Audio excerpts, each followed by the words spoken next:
Ladies and gentlemen, welcome once again to the mothiest booth here at San Diego Comic-Con 2015. This is Maxwell McGee. That's right. I am Anthony John Agnello. This is Gamesradar and Loot Crate. We are sitting inside of a giant box. And we're looking stylish while we do it. We look good. We look good, feel good. With Jason Blundel, the director of Call of Duty Black Ops 3 Zombies, and Mr. Craig. I'm literally sitting here looking at the name. Don't say it wrong. Craig Houston. Oh, yeah. Houston. Those heavy O's. The lead Houston. Craig Houston, the lead writer on Call of Duty Black Ops 3 Zombies. Now, you would think that this isn't going to involve a lot of writing. This isn't going to be a deep tale because it's Call of Duty and there's grunts, zombies. groans, moans, and it's a bunch of shit. That's just a lie. You guys have an all-star cast. You have Jeff Goldblum. Oh, yes. You have every human being under the sun in your Zombies game. How the hell did this happen? How did you guys go? I just want to point out that you broke it down between there's Jeff Goldblum and then there's everybody every else. other human being. Because in my head, I completely understand. I see him lounging in the Jurassic Park shirtless. Jeff Goldblum, Neil McDonough, Right. Heather Graham, Ron Perlman. And Robert Picardo. And Robert Picardo as our mystery character that we can't talk about. Do you actually Can we do that effect on the camera at this point? In the credits, you actually, it's like.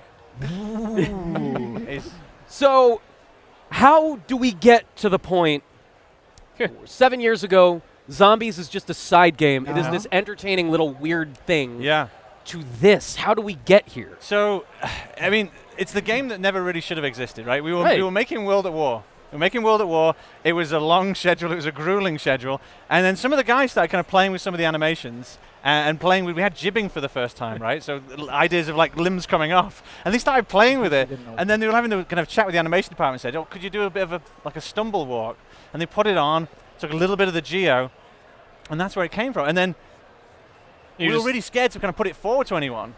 Right. Because you're like, aren't you finishing the main game, you know? But then So we need Reznov on top of the Reichstag. No, there's totally, they're soldiers, they're very honor-bound, they're brothers in battle. People started playing it in the studio, and they started like skipping lunch to play it. And then the next thing we heard was emails were going around on high-level executives at Activision going, I got to round 30. Well, I got to round 35. And then we're like, okay, we've got to put this in. And then, so we put it in, and we didn't advertise it. We didn't say anything about it. Well, it was the first Easter egg. Yeah, when you completed the campaign, it unlocked. And that's why it's the community's game, right? They took it, and then they were putting characters, they were putting personalities to these characters. And when we did the first one, there was no voices. There was nothing. Nothing. But people started going, oh, he's there because of this, and he's doing that, and this is why. We had little snippets. There was like, the artists and the sound guys would put little things in that were just like hints of something, and people would like totally pick up on it and run with it.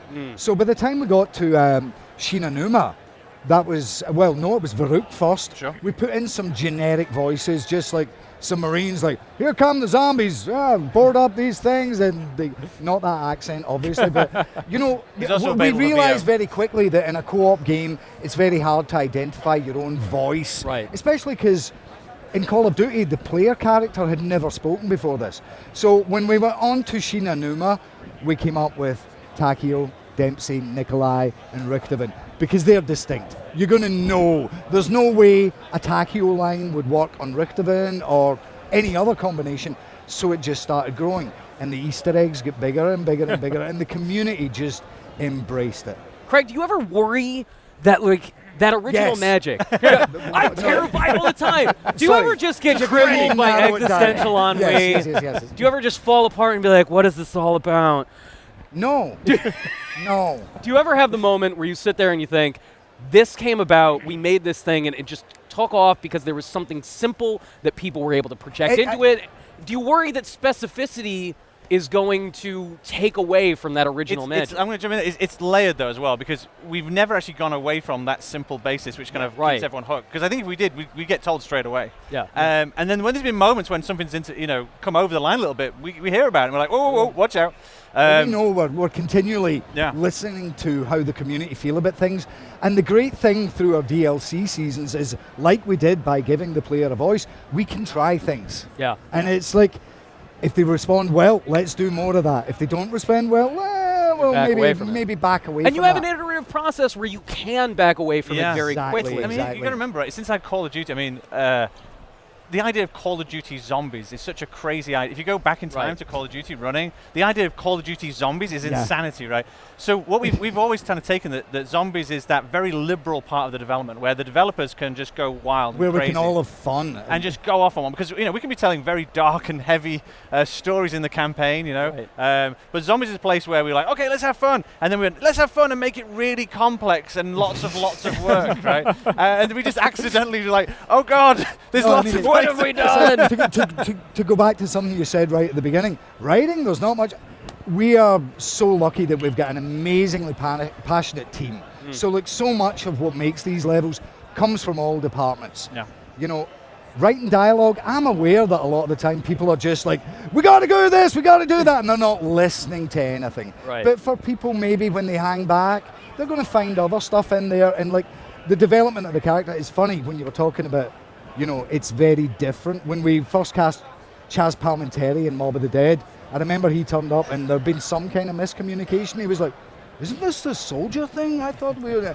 No, Chaz, you're going to be shooting You're zombies. fighting the All undead. right, cool. And he, as he got through the script and we explained it, he was like, this is good. You guys have got some funny imaginations, but this is good. This is good. So that was kind of a turning point for us where we realized that we could have our cake and eat it. It's still fundamentally a survival game. And if you don't want to listen to what these guys are shouting about when they're running around, that's fine. It's not about that. The gameplay is always going to be king.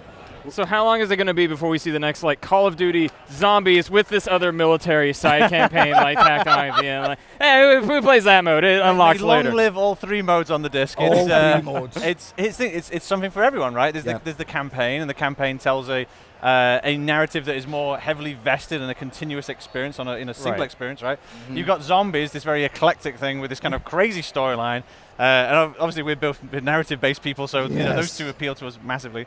And then you've got multiplayer, and that's more the the sports type experience, the online kind of competitive part, right? So what we see is when we see the stats come back about our games is that people end up moving between the three modes. And now for the first time, all three modes are all online, which means. And because there's now what we call a combined executable, right? So in other words, you don't have to leave one to go into another. Right. You actually seamlessly move between all three. You can say, hey, we're doing some multiplayer, let's drop out, do a bit of zombies, okay, let's go into the campaign. And it's do all this very level. smooth and seamless. Yeah, It's all completely smooth and all connected, and your group is associated through all of them. Jason, Craig, do you guys mind if I call it Blops? Can I call it Blops just The once? first time I heard that, I was like, wow. It kind of Has it grown on you? It caught on, and then someone told me that there was a rude interpretation of that term. So you can call it, yes. So you can call it that. Ladies and gentlemen, COD Blops 3 Zombies will be available Actually, this don't fall. do that. Just don't do that. Yeah. Call of Duty, Black Ops 3 There you go. Zombies, That's right. Yeah. starring Jeff Goldblum and fucking everybody else. all those other people. Be out later this fall. Jason, Craig, thank you guys so much for coming. Thank you.